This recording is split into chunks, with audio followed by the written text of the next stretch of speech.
ડભોઈના તમામ નાગરિકોને આરોગ્યને લગતી અને એ સિવાય સરકારની તમામ સેવાઓનો લાભ એક જ જગ્યાએથી મળી રહે, ધારાસભ્ય કાર્યાલયથી જ મળી રહે તે માટે જનસેવા કેન્દ્ર ખુલ્લું મૂકવામાં આવ્યું હતું, જ્યાં વયવંદના કાર્ડનું વિતરણ કરવા માટેનો કાર્યક્રમ યોજવામાં આવ્યો। ડભોઈના ધારાસભ્ય શૈલેષ મહેતાના વરદ હસ્તે 200થી વધુ વયોવૃદ્ધ એટલે કે સિનિયર સિટીઝન જેમની 70થી વધુ વય છે તેમને વયવંદના કાર્ડનું વિતરણ કરવાનો કાર્યક્રમ યોજવામાં આવ્યો હતો। 70 વર્ષથી વધુ સિનિયર સિટીઝન્સ છે તેઓ માટે સરકાર દ્વારા વયવંદના કાર્ડની યોજના શરૂ કરવામાં આવી છે। તેમને પણ આરોગ્ય સેવાઓનો લાભ મળી શકે તે માટે આ વયવંદના કાર્ડની શરૂઆત કરવામાં આવી છે અને જે અંતર્ગત 200થી પણ વધુ રજીસ્ટ્રેશન થયા હોય આ તમામને વયવંદના કાર્ડનું વિતરણ કરવાનો આ કાર્યક્રમ યોજાયો હતો। ધારાસભ્ય શૈલેષ મહેતાના વરદ હસ્તે આ વયવંદના કાર્ડનું વિતરણ કરવામાં આવ્યું। આ પ્રસંગે નગરપાલિકા પ્રમુખ બિરેન શાહ, તેમની સાથે ડોક્ટર સંદીપ શાહ, શહેર પ્રમુખ અને ભારતીય જનતા પાર્ટીના કાર્યકરો ઉપસ્થિત રહ્યા હતા।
સામે જ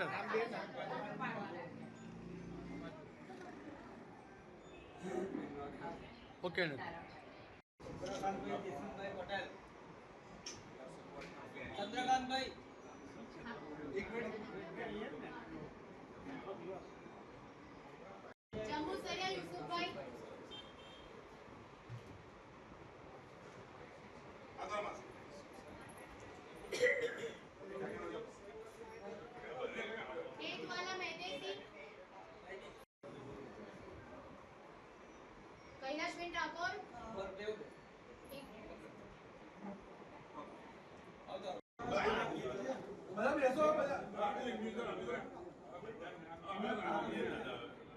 દર્ભાવતી નગરમાં અને દર્ભાવતી તાલુકાના 70 વર્ષ કરતાં વધુ ઉંમરના વડીલો માટે વયવંદના કાર્ડની જે યોજના સરકાર તરફથી આવી છે,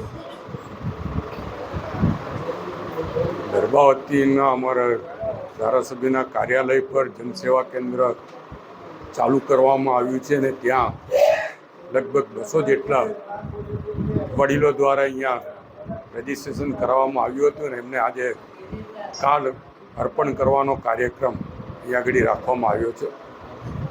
આનાથી સરકાર દ્વારા 5 લાખ રૂપિયાની સારવાર મફતમાં કરી શકાય અને વડીલોને જે સમસ્યાઓ શારીરિક સ્વાસ્થ્ય માટેની હોય એમાં સરકાર દ્વારા મદદરૂપ થવાય એવા ઉમદા ઉદ્દેશથી માનનીય વડાપ્રધાન નરેન્દ્રભાઈ મોદીએ આ યોજનાનો અમલ કરવાનું કીધું અને ગુજરાત સરકાર તરફથી પણ એમાં સહયોગ આપવામાં આવે છે અને દરેક તાલુકા પ્લેસ પર આ કાર્ડ કાઢી આપવામાં આવે છે। ખાસ કરીને સામાજિક આગેવાન કાર્યકર તરીકે ધારાસભ્યની જે ફરજ છે એ ફરજના ભાગરૂપ આ કાર્ડ અહીંયાથી કાઢવામાં આવે છે।